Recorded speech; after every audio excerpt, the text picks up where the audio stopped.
Hello hi नमस्कार. तुम्हा सर्वांचे नवीन ब्लॉगमध्ये स्वागत आहे. आजचा ब्लॉग आहे फूड ब्लॉग. आजच्या ब्लॉगमध्ये बनवली आहे पावभाजी. तर पावभाजी बनवण्याचा बेत अचानकच ठरला. बाहेर सतत पाऊस चालू आहे, त्यामुळे गरमागरम काहीतरी खावे असे सगळ्यांनाच वाटत होते.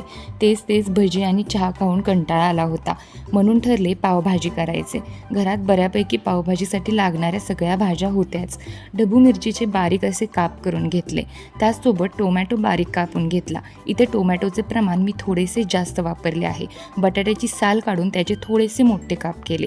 बटाट्याचे काप थोडेसे मोठे ठेवले तरी चालतात, कारण बटाटा पूर्ण शिजल्यानंतर व्यवस्थितपणे मॅश होतो. त्यानंतर वाटाणा, बटाटा, टोमॅटो, ढबू मिरची सगळं काही एकत्र केले. ते सगळे एका कुकरमध्ये शिजवण्यासाठी घातले. इथे तुम्ही फ्लॉवर आणि बीटसुद्धा घालू शकता, पण सध्या बाहेर पाऊस असल्याने मी ते आणायला गेले नाही. जेवढ्या भाज्या होत्या त्यांचाच वापर केला. 5 ते 6 शिट्ट्या कुकरच्या काढून घेतल्या आणि त्यानंतर शिजलेल्या भाज्या ज्या आहेत त्या एका भांड्यामध्ये काढून घेतल्या. भाज्या ज्या पाण्यात शिजवलेल्या होत्या ते पाणीसुद्धा पुन्हा वापरण्यासाठी काढून ठेवले. शिजवलेल्या भाज्या थोड्या थोड्या घेऊन एका प्लेटमध्ये मॅश केल्या. तर काही जण काय करतात, ह्या सगळ्या शिजवलेल्या ज्या भाज्या आहेत ह्या मिक्सरमध्ये घेऊन एकदम बारीक करतात, पण तसं न करता ह्या अशा प्रकारे व्यवस्थित मॅश करून घ्यायच्या. तर इथे मी सगळ्या भाज्या व्यवस्थितपणे मॅश करून घेतलेल्या आहेत. त्यानंतर गॅसवर एक कढई ठेवलेली आहे, त्याच्यामध्ये तेल टाकून घेतलेलं आहे. त्यामध्ये थोडेसे जिरे टाकलेले आहेत. आता जिरे जर तुम्हाला आवडत असतील तर तुम्ही घालू शकता, नाहीतर हे स्किप केले तरीसुद्धा चालू शकतं.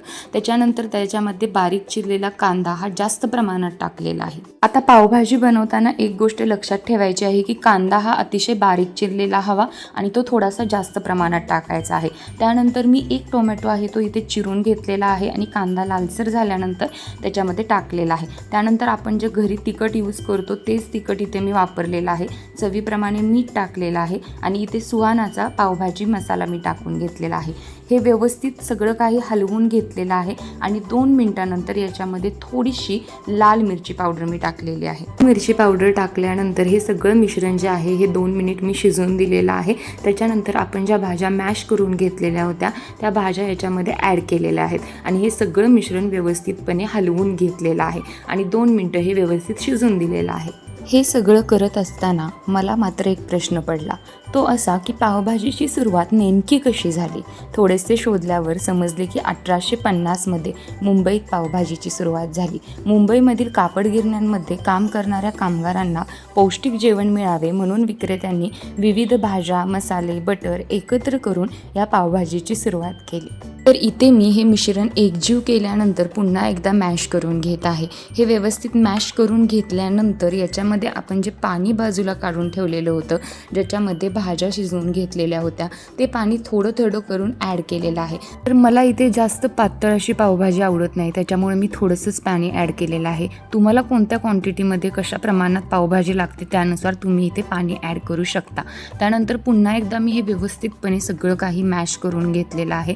व्यवस्थितपणे मॅश झाल्यानंतर वरून मी थोडीशी कोथिंबीर टाकलेली आहे आणि हे व्यवस्थितपणे शिजवून दिलेलं आहे. ही भाजी व्यवस्थितपणे शिजत असताना दुसऱ्या बाजूला मी तवा ठेवलेला आहे. त्याच्यामध्ये घरातलंच जे काही तूप असतं ते टाकलेलं आहे आणि ते पूर्णपणे मेल्ट होऊन दिलेलं आहे. तूप पूर्णपणे मेल्ट झाल्यानंतर त्याच्यावर हे 2 पाव ठेवलेले आहेत आणि एका बाजूने व्यवस्थितपणे भाजून घेतलेले आहेत. एका बाजूने भाजून झाल्यानंतर दुसरी बाजू खाली केलेली आहे आणि जी वर बाजू केलेली आहे त्याला थोडीशी भाजी जी आहे ही मी लावून घेतलेली आहे आणि पुन्हा त्या बाजूने मी हे भाजून घेतलेले आहेत. त्याने हे पाव थोडेसे खरपूस होतात आणि चवीलाही छान लागतात.